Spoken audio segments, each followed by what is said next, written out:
Initially, I had interest in the Mike Tyson-Roy Jones Jr. fight, and then I found out that, going into the match, that if any one of the two fighters ended up getting cut, they were going to call the thing. And I thought that was really lame. And they weren't even really going to score the fight at all, like round by round. And it ends up in a draw. It's a total disappointment, and nobody really cared all that much about it. I mean, it just didn't look like much, wasn't much.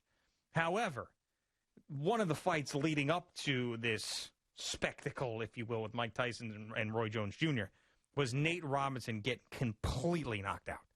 Completely knocked out. Now, this Jake Paul, I understand, YouTube sensation. He's been fighting. People are into it. The boxing world and people that run these fights are saying, all right, we'll get someone like this who's got a lot of following in the internet world and young people, and we'll bring them in to fight, and we'll get other recognizable names. Maybe we'll get more people involved in boxing. I don't hate that idea. I really don't. But now after this Jake Paul, I've watched him knock out a couple of guys. I need to see that guy get knocked out. He needs to fight somebody now. He fought a tiny basketball player who's never fought before in his life, and he knocked him out, and it's embarrassing. But get him in there against somebody real at this point. I'm tired of this guy, and it's working. This whole thing is working because now I've got emotions attached to this Jake Paul that I never had before, and I want to see him get his teeth kicked in. And there's been a couple of people who have come out and said they wanted to fight him, including Jose Canseco. Oh, Jesus. I have no desire for any of it. Well, I can change. Not 1 ounce of it. Now, you talk about the fight coming up this weekend? That's one I'm into. Yes. I'm really into that. I'm super into that, and that's going to be Danny Garcia and Errol Spence Jr. And Spence, by the way, first time he's fighting since that big car accident that he had and almost ruined his career. That gives me interest because I have two guys. I'll know who the winner is, and they're going to get paid. I bet you I can get you interested in Jake Paul's next fight. You ready for this? No. I'll tell you why. No, I'm not. Evander Kane called him out on Twitter. See, gotcha. It's a hockey player. Yeah, I get it. No, I'm not. I'm not into that. You wouldn't want to see Evander Kane fight this guy? No. Why not? I'd rather not. What if he played hockey against them? Would you watch that? Yeah. No. No. Honestly, I have no. They even had the other golf thing on this past weekend. I couldn't get into that. I couldn't get into that either. I don't want to watch that. I want to watch real. I'd much rather watch a top end women's basketball game than any of this crap that they're trying to shove into our faces so these guys can make money. For what? Now, obviously the golf thing had a charity attached to it. Fine, that's great. But I'm not watching it. I'm sorry. This is this lame-ass attempt to try to, I guess in some way, I don't know, impress me or something. I don't know. I don't know what the word. They're not just trying to impress you, Boomer. They're trying to raise some money for the charity. Yeah, that's really what the children. That's what they're doing. They all could write a check themselves. Don't take that away from them. This is what Evander Kane wrote on Twitter. He said, "Yo, Jake Paul, I'd wreck you. Easy to beat up guys with no experience and much smaller. August 31st, 2021 in Vegas. We'll see if you're really about that action." Do you think Evander Kane, who's been a tough guy in the NHL, could knock this guy out? Do you think he's got the skill set to do that? You're the expert in hockey. I haven't seen enough of Evander Kane's fights. If he's even known as a fighter, I always thought he was known as a better player than he was a fighter. But if he wants to call him out and he wants to get paid to go do something stupid, then fine, let them all do it. I don't care. Yeah, I'm just not going to watch it. I'm not going to waste my time on it. Yeah. Is it true that Mike Tyson got $10 million for this thing? That I don't know. That seems like a lot. That seems like a hell of a lot. I had read that they got $1 million each. $1 million each. Yeah. 10 million. Okay, all right.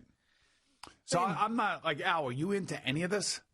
No, I wasn't interested in any of that. But I would be interested in seeing Jake Paul get his teeth kicked in, like Gio said. Now, that I'm interested in now. Well, I need to see him. He's been picking on all these.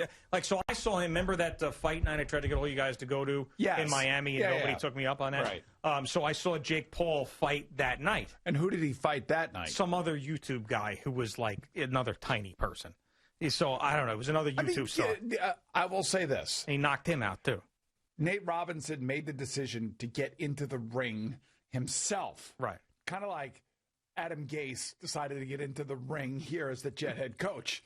So you got to give an ounce of credit to that in itself. Yeah, maybe. But I'm was not watching, and I don't really care. I have too much.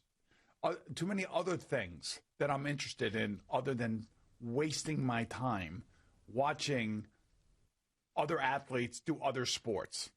Then I found out that Jake Paul, his girlfriend is Julia Rose. Yeah, the girl who flashed the Astros. Right. So now I really want him to get his teeth kicked in. Remember that? She did the whole I know who Garrett Julia Cole. Rose. Oh, yeah. Yeah, so she was I got the VIP treatment there at the that fight, you know. That time I went there in Miami. In Miami, yeah. And who was right next to me was that Julia Rose. No, Julia Rose. Yeah, there she was, right there, surrounded by people. I had no idea they worked together at that point. And now it says, oh, that makes sense. I get it now. Why don't they fight that guy, or why didn't he fight that guy that's the gambling expert in Vegas? What's his name? Vegas Dave? Yeah. Vegas Dave and Paul. This guy Paul fight. Vegas Dave is he's built like a pierogi, though. And then they could have the girlfriends fight. I mean, Vegas Dave. Have the girlfriends fight. Have you seen Vegas Dave? He's like a couch cushion. But he's dating that, what's her name? Not anymore. Holly. No, not anymore. That's over. Holly Saunders, no more? That Vegas Dave's the biggest fraud on the face of the earth. Okay. I don't know. He really is. He needs to be thrown in jail, that guy.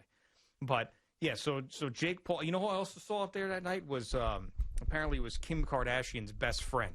His name was Jonathan something. This guy, all right, first of all, he was dressed in the most obscure outfit I've ever seen in my life. Like, he looked like he was wearing a backpack, like, on the front of him that was his shirt. Like he put his arms through something, and it was like a bag that was on the front of him. I never saw a man with that much plastic surgery in person in my life. Like his face was permanently like. So he's just walking around like he was, and like he was like. So his face was really tight. Yeah, it was tight. It was tight, super tight, high and tight. Yeah, tight like a snare drum. Yes. And he's walking around with this backpack shirt, and then like he's like hot stuff, just like I expected him to make like a weird noise, like the Predator movie, like you'd go up to him like, "Hey, Jonathan, love your." He was like a slee stack from Land of the Lost. Maybe Al could do a noise for him. That's basically. It was very strange. That was a weird night. Thank you for watching. Please like, comment, and subscribe. And don't forget to hit the red bell so you're notified when we have new content.